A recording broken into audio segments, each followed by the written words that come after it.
दोस्तों नमस्कार। दोस्तों आज की कहानी है जादुई मटका। एक गांव में एक किसान रहता था। उसका एक खेत था।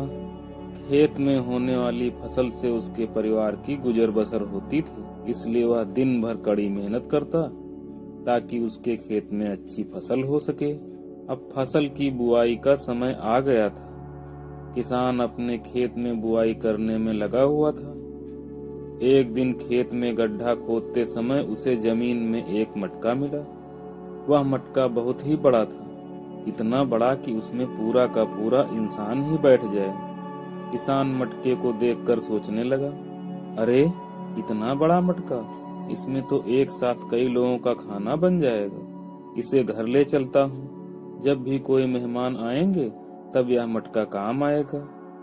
उसने मटके को जमीन से बाहर निकाला और खेत के किनारे लगे एक पेड़ के नीचे रख दिया।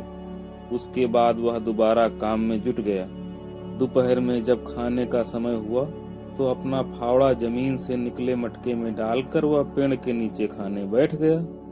खाना खाकर जैसे ही वह उठा, उसकी नजर मटके में रखे अपने फावड़े पर पड़ी। वह यह देखकर चकित रह गया कि मटके में एक नहीं बल्कि 100 फावड़े रखे थे।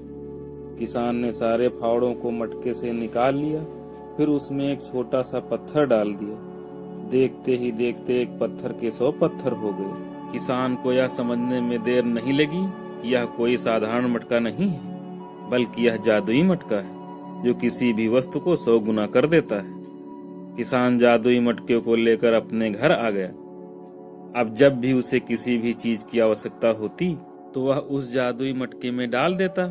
मटके से एक के बदले उसे 100 चीजें मिल जाती। जादुई मटका हर वस्तु को 100 गुना कर देता था, फिर वह चाहे खाने की कोई वस्तु हो, कपड़ा हो, सोने के सिक्के हो।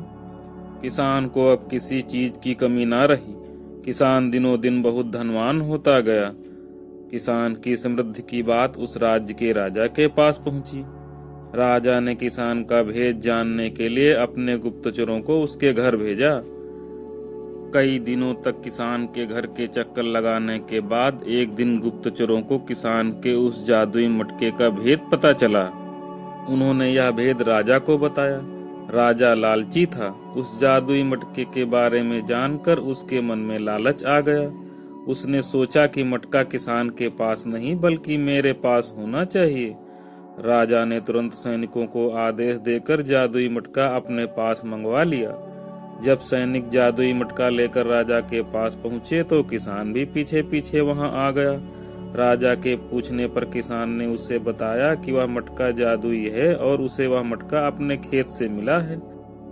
तब राजा बोला, राज्य की भूमि से मिली किसी भी वस्तु पर सर्वप्रथम राजा का अधिकार होता है, इसलिए इस जादुई मटके पर भी तुम्हारा नहीं बल्कि मेरा अधिकार है। राजा के सामने किसान नहीं बोला, वह चुपचाप सिर झुकाकर खड़ा रहा। राजा जादुई मटके को पास से देखने के लिए अपने सिंहासन से उठा और मटके के पास जाकर उसे देखने लगा।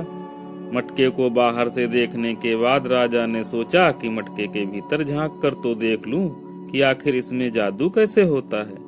राजा जादुई मटके में जैसे ही झांकने लगा, इसी बीच उसका पैर लड़खड़ाया और वह मटके के अंदर गिर गया।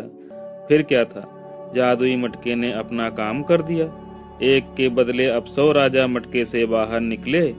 अब सभी राजा सिंहासन पर बैठने के लिए आपस में झगड़ने लगे। धीरे धीरे यह झगड़ा बढ़ता गया और सबने अपनी अपनी तलवारें निकाल ली और एक दूसरे से युद्ध करने लगे। फिर ऐसी मार काट मची कि कोई राजा जीवित ना बचा, सभी मारे गए। जादुई मटका अभी भी वहीं पड़ा था। किसान ने सोचा कि इस मटके के कारण वह फिर कहीं किसी समस्या में न पड़ जाए, इसलिए उसने उस जादुई मटके को उठाया और जमीन पर पटक दिया। जादुई मटका टूट गया। किसान अपने घर आ गया और उसके बाद वह पहले जैसा जीवन जीने लगा, लेकिन उसे अब किसी चीज का लालच नहीं था, इसलिए वह अपने जीवन में हमेशा संतुष्ट रहा। दोस्तों, इस कहानी से हमें यह शिक्षा मिलती है कि लालच का फल अच्छा नहीं होता, इसलिए कभी लालच नहीं करना चाहिए। दोस्तों, अगर आपको ये वीडियो अच्छी लगी हो तो वीडियो को लाइक करें, चैनल पर पहली बार आए हैं तो चैनल को सब्सक्राइब करें। मिलते हैं नेक्स्ट वीडियो में, तब तक के लिए नमस्कार।